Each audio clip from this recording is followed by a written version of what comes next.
আমি content creation শুরু করেছিলাম আমার নিজের ভালো লাগা থেকে। আমি এনজয় করছি। আজকে যদি আমি পাতা লাগিয়ে রাস্তায় যাচ্ছি, আমি ওই যে এনজয় করছি ব্যাপারটা, আমার ভালো লাগছে কন্টেন্টটাকে মানে করতে, রাস্তায় বেরোতে। এবং আমি তো কাউকে হার্ম করছি না, কাউকে ছুরি দিচ্ছে না, কাউকে কোনো গালাগালি দিচ্ছে না। আমি আমার মতো করে যাচ্ছি, আমি ব্যাপারটাকে এনজয় করছি, সেই জন্য আমি কন্টেন্ট করছি।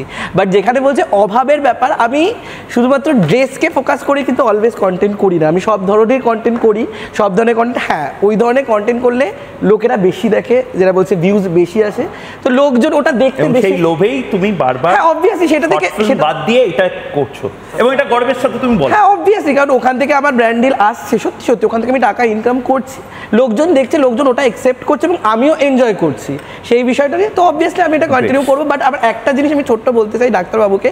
ডাক্তারবাবু বললো যে যখন কার কোনো ট্যালেন্ট নেই, কন্টেন্ট নেই, এটা হচ্ছে একটা লঙ্কার গুঁড়োর মতো, গালাগালি দিলে সে ভাইরাল হবে। আমার কথা নয়, আমার থেকে বহু বড় একজন। আমি একটা কথা বলছি, শুধু যদি গালাগালি দিয়েই ভাইরাল হতো, তাহলে যারা যারা হচ্ছে এমন হাজারটা আমি লোক দেখিয়ে দিতে পারবো, যারা গালাগালি দিচ্ছে তাদের হয়তো ভিউজ 2 বা ভিউজ 0, হয়তো রাস্তায় ভুলভাল ড্রেস করে তাদের ওটা কোনো কথা। তো সে যে গালাগালিটা দিচ্ছে নিশ্চয়ই তার গালাগালিটা লোকজন ভালোবাসছে, তাহলে আমি গালাগাল দেবো, এটা মানে না না সেটা না, সেটা লোকজনের পছন্দ করছে। শুধুমাত্র গালাগালি দিলে ভাইরাল হলে আজকে এত কোটি জনসংখ্যা সবাই গালাগালি দিত, সবাই ভাইরাল হতো।